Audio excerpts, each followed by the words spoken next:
Hang on a sec, is that bent? Ooh. Okay, let's set the record straight. So I've been using the Samsung Galaxy S25 Edge for a few weeks now, and I mean properly using it, not just unboxing it, flicking through the home screen and calling it a review. No, this is real life stuff. We're talking studio days, travel days, long days, using the camera, draining the battery, working early mornings, late night texting. That sounds wrong. I'm a married man. I mean friends. Ooh, good start. But here's what I can tell you. A lot of the early coverage of this little guy was wrong. I mean, like, really wrong in places. Yeah, people clocked the slim size and shiny titanium, but they missed the weird quirks, the hidden gems, and a few little surprises, both good and bad. And one pretty scary, that only really show up after living with it. So today, you and me are breaking it down.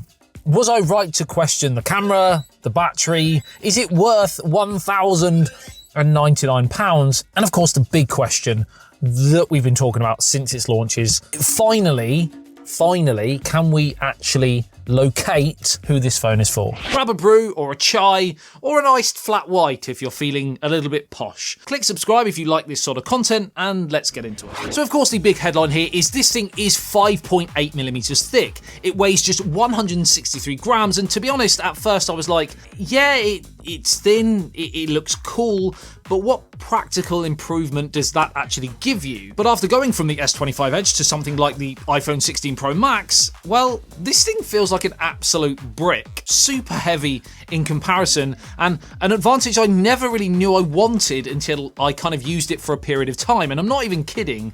A few days ago, I actually forgot that this thing was even in my pocket, and I nearly chucked it in the washing machine along with my jeans. I wonder whether that would survive. The Edge IP68 super test in the next video, perhaps? Would you watch that? But as slender as this thing is, it certainly doesn't feel cheap. The titanium and Gorilla Glass ceramic 2 on the front, proper premium material. So on paper, this thing is legit, very well built. And from what I can see, no one has really had any major durability issues publicly. But mine, and I'm not quite sure how, has developed a slight but very noticeable bend, and I haven't dropped it that I can remember. I don't think I've damaged it at all, but it's definitely there. A possible weak point perhaps near that power button where the camera rig resides. Maybe when lying flat it can put a bit of pressure on that section. I don't know. Something to monitor for sure. I don't really want to bend it back just in case it fully snaps. It shouldn't, but I don't want to chance it. Now, I did say in my initial previous video that the 3900 mAh sounded a bit stingy for 2025. Turns out, well, yeah, I was mostly right, but also wrong, depending on what type of person you are. If you're on personal Wi-Fi's most days and doing fairly normal light stuff like messaging, social media scrolling, listening to music and podcasts, etc., it will get you through the day absolutely no problems whatsoever. Here's an example of a day like that for me, where I finished with roughly around 20%, and that was around midnight. So that's actually better than I was expecting. So a bit of a tick in that department. But of course, if you are a power user traveling in and around cities like London, Mumbai or LA, smashing through data, 4G, 5G, using GPS, maps, etc., potentially using it as a mobile hotspot as well, then prepare to meet your doom, aka the charger before the sun sets. And even with that Snapdragon 8 Elite's power efficiency tricks and Samsung's software optimization, you simply can't beat physics. Slim phone, smaller battery, compromise over something like the S25 Ultra, which will probably give you a couple more hours screen time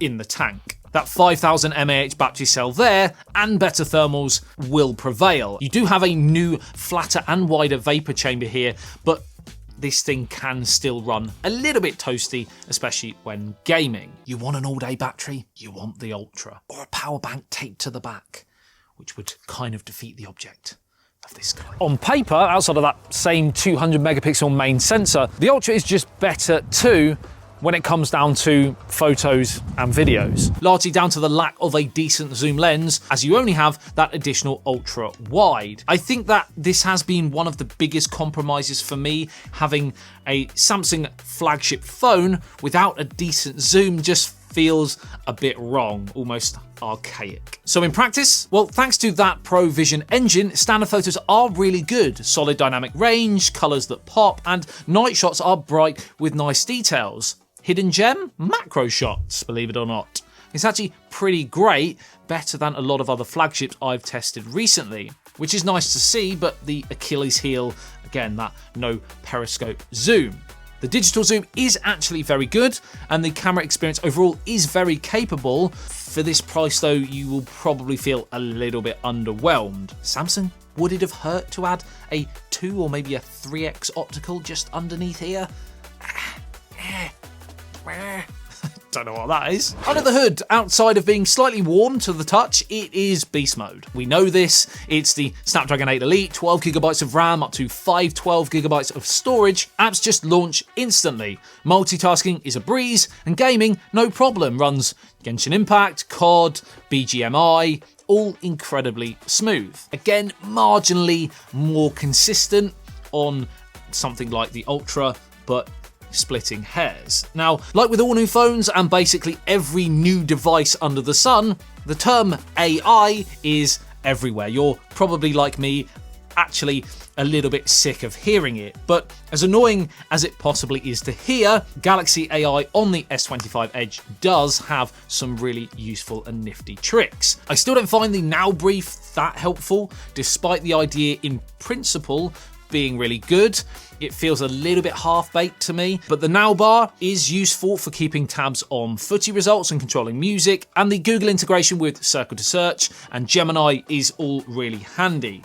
I still don't find transforming an image of me into a cartoon using AI is particularly impressive, no matter what the world and other creators will tell me or you. But audio eraser on video can be a godsend for removing traffic or chatter noise when using the phone to vlog.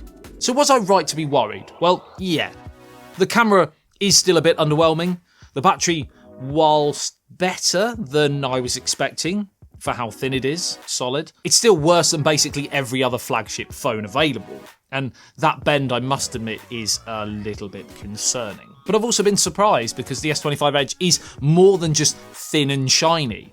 It's fast, it's clever, and honestly, it's been a joy to carry and use. It's been a breath of fresh air in my pocket. Every other phone now just feels clunky and awkward. So we're really back at the main question of this phone. Who's it for? Because before I properly used it, I honestly didn't really know. I was even asking other fellow creators what their opinion was. Like, are you going to use it? Who's going to use it? We didn't ask for this, so why is it now here and seemingly a very big trend of 2025 with the likes of Apple potentially launching one, a lot of other companies like Techno, for example, with many slim devices. For one thing, I know who this phone is definitely not for. It's not for you ultra tech nerds. It's not for you camera snobs.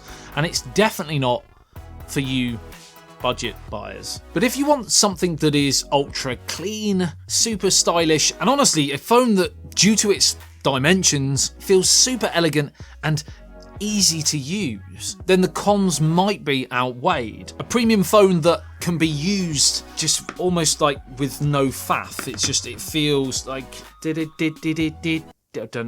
doesn't make that noise, but clunky. That's Super Nintendo. You're getting something that is different. It's not necessarily a better device overall than the Ultra, for example, but it might be better for you. It wasn't a phone that we asked for, but for some that want something more sleek and effortless, it's exactly what was needed. It's almost going back to the idea of that tiny, thin, transparent, futuristic phone concept idea that we all desperately wanted when we saw it like 5-10 years ago. Yes, it's not transparent, but it feels like just a flat pane of glass that we're typing on. I still feel it's too expensive for the specs return that you get, and for sure it won't be for everyone, but I do now see there is a market for this type of phone, especially if you can pick it up for cheaper than that retail price. I will leave a link in the video description below where there is some money off, I believe. Might be like 100 quid or 150 quid off, something like that. Definitely worth doing if you're going to buy it. I've not really sold that link very well, have I? Let me know in the comments if you think there's a market for it, and are you Team Edge or are you Team Ultra? I would appreciate a like on the video if it did help you out, and subscribe if you want to see more content like this. I love you and leave you. I'll see you in the next one. Says BYT. Peace out.